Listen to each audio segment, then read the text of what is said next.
প্রিয় শিক্ষার্থীরা, আশা করি আল্লাহর রহমতে ভালো আছো। আমি জান্নাতুন নাঈম, বিভাগীয় প্রধান, গণিত বিভাগ, কুমারগঞ্জ এমএস কলেজ। মূলত আজ ক্লাস নেব তোমাদের একাদশ শ্রেণীর শিক্ষার্থীদের জন্য। তোমাদের আমি প্রিভিয়াস ক্লাসে ম্যাট্রিক্স শুরু করেছিলাম, ম্যাট্রিক্সের উপর ক্লাস নিয়েছি। এরপর মাঝখানে নির্ণায়কটা দিয়েছিলাম। নির্ণায়ক কিছু দুইটা ক্লাস নিয়েছি আমি। এরপর আমি আবার আজকে ম্যাট্রিক্স শুরু করব। নির্ণায়ক ক্লাসগুলো নিয়েছিলাম মূলত ম্যাট্রিক্সের আজকে যেটা বুঝাবো সেটা তোমাদের বোঝার জন্য।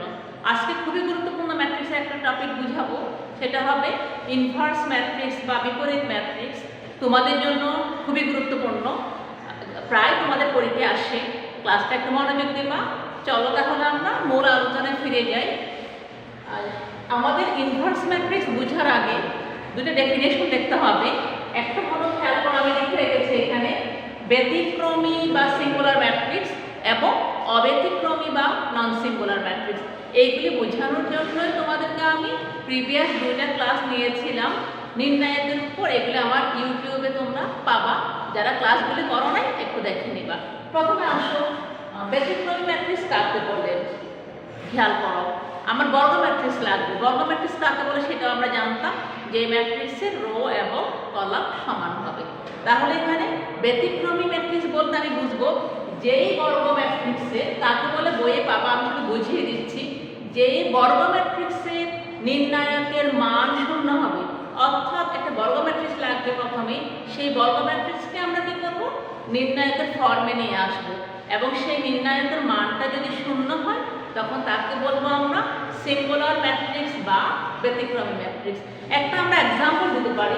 একটা এক্সাম্পল দেখো, উদাহরণ,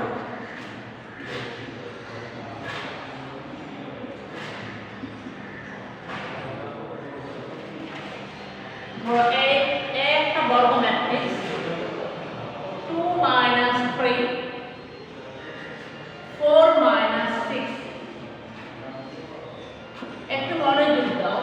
2 - 3 4 - 6, আমি এটাকে বলছি ব্যতিক্রমী ম্যাট্রিক্স। কেন ব্যতিক্রমী ম্যাট্রিক্স? যেহেতু এইটাকে তুমি নির্ণায়ক ফর্মে নিয়ে আসো। এই ম্যাট্রিক্সের নির্ণায়ক ফর্ম যখন আনবো আমি, 2 - 3 4 - 6 ইকুয়াল টু কত হবে? দেখো, আমরা জানি যে কোনো নির্ণায়কের একটা মান বের করতে পারবো যখন সেটা কি হবে, এরকম দুইটা রো বা দুইটা কলামে চলে আসবে। তাহলে এখানে নির্ণায়কের এই মানটা ভাঙি দিয়ে আমি প্রিভিয়াস ক্লাসে দিয়েছিলাম, 2 এর সাথে গুণ হবে -6, সেটা হবে -12। আবার -3 এর সাথে গুণ হবে 4 এর, সেটা হবে -12। আবার সূত্রের মাইনাস থাকে, সেই মাইনাস এই মাইনাস +12 ইকুয়াল টু কি হচ্ছে? 0। তাহলে খেয়াল করো, এই বর্গ ম্যাট্রিক্সের নির্ণায়কের মান 0 হলো। তাহলে সুতরাং একটা কি হচ্ছে আমার সিঙ্গুলার ম্যাট্রিক্স বা ব্যতিক্রমী ম্যাট্রিক্স। আর যেটা বলেছি নন সিঙ্গুলার বা অব্যতিক্রমী ম্যাট্রিক্স কাকে বলে?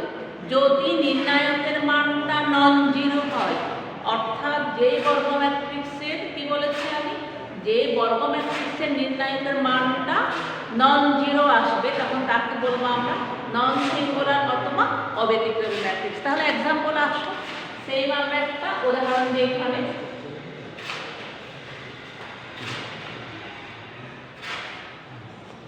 অব্যতিক্রমী ম্যাট্রিক্সের এক্সাম্পল আমার যেটা আসবে সেটা একটু দেখে নাও।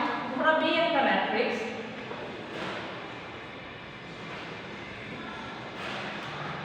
2 3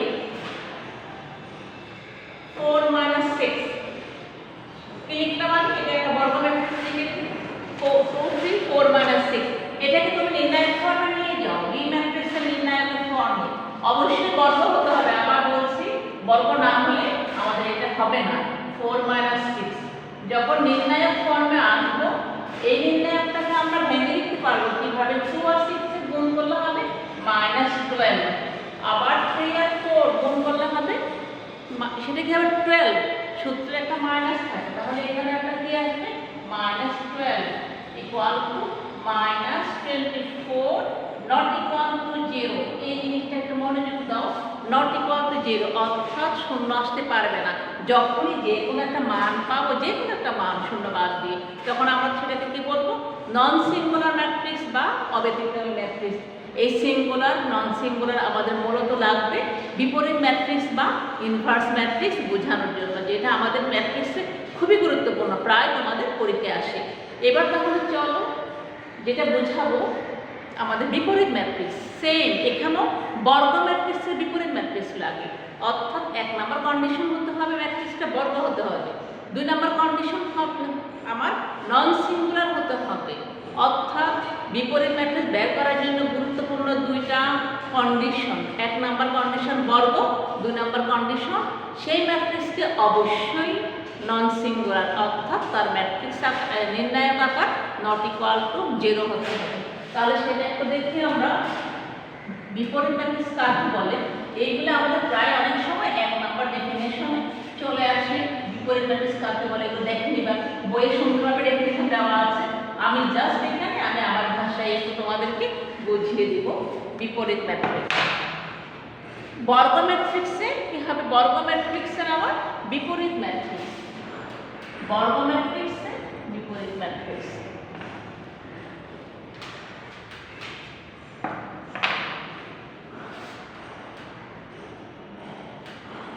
বর্গ ম্যাট্রিক্সে বিপরীত ম্যাট্রিক্স।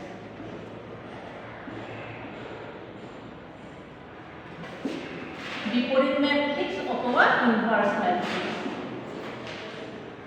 বর্গ ম্যাট্রিক্সের বিপরীত ম্যাট্রিক্স সেটাকে আমরা কি লিখতে পারি, বা ইনভার্স ম্যাট্রিক্সও লিখতে পারি। Inverse matrix of square matrix, of square matrix.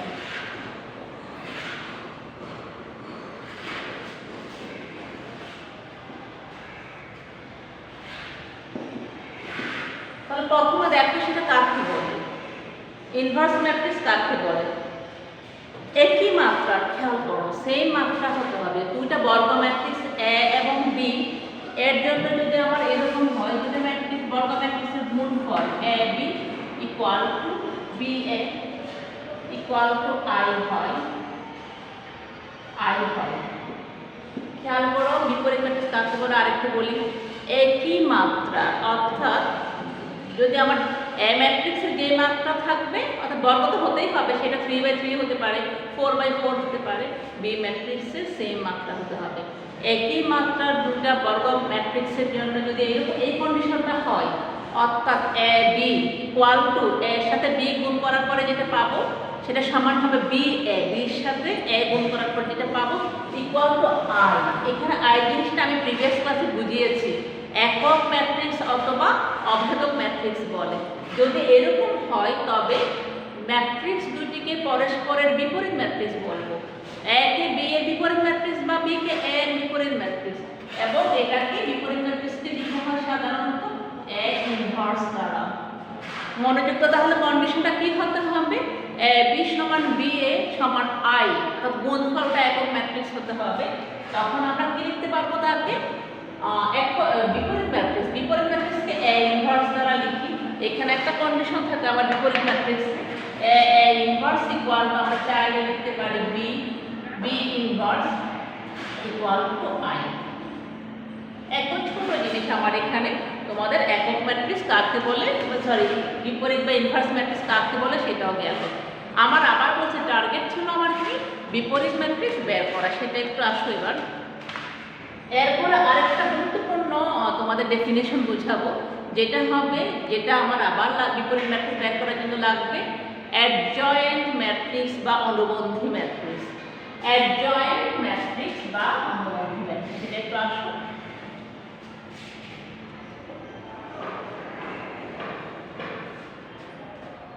অনুবন্ধী matrix খুবই গুরুত্বপূর্ণ, প্রায় আসে পরীক্ষায়। অনুবন্ধী ম্যাট্রিক্স অথবা এটাকে কি বলে, বা অ্যাডজয়েন্ট ম্যাট্রিক্স।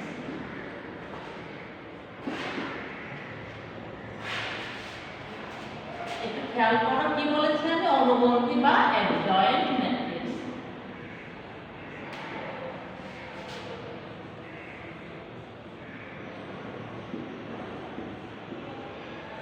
কাকে বলে, এখানে আমার নির্ণায়কের খুবই গুরুত্বপূর্ণ একটা জিনিস লাগবে। তোমাদেরকে প্রিভিয়াস ক্লাসে বুঝিয়েছিলাম সহগুণক, অ্যাডজয়েন্ট ম্যাট্রিক্স রিলেটেড সহগুণক। তাহলে এখানে কাকে বলে সেটাও হবে এরকম, যেই বর্গ ম্যাট্রিক্সের যে কোনো একটা বর্গ ম্যাট্রিক্সের ধরো সেটা এক, তার কোফ্যাক্টরগুলিকে, কোফ্যাক্টর বলেছে গত ক্লাসে আমি বুঝিয়েছিলাম সহগুণক, কোফ্যাক্টরগুলি নিয়ে আমি যেই ম্যাট্রিক্স পাবো তাকে ট্রান্সপোজ আমি ম্যাট্রিক্সে বুঝিয়েছিলাম, ট্রান্সপোজ করার পরে যেই ম্যাট্রিক্সটা পাবো সেটাকে বলবো আমি প্রদত্ত ম্যাট্রিক্সে কি বলবো, অ্যাডজয়েন্ট ম্যাট্রিক্স। একটা উদাহরণ দাও, এখানে বর্গ ম্যাট্রিক্স আসবে, ধরো আমার একটা ম্যাট্রিক্স A ইকুয়াল টু উপাদানগুলো আমি এইভাবে দিচ্ছি A11 A12 A13 A21 A22 A23 A31 A32 A33। এটা একটা বর্গ ম্যাট্রিক্স।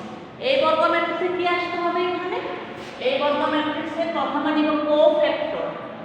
এই বর্গ ম্যাট্রিক্সকে নির্ণয়ের মাধ্যমে নেওয়ার পর যেটা আসবে সেটার কোফ্যাক্টরগুলি নিব। সেটার কোফ্যাক্টর যেটা নিব সেটা ইকুয়াল টু ধরো কোফ্যাক্টর লিখে আমরা বড় হাত দিয়ে A11 A12 A13 A21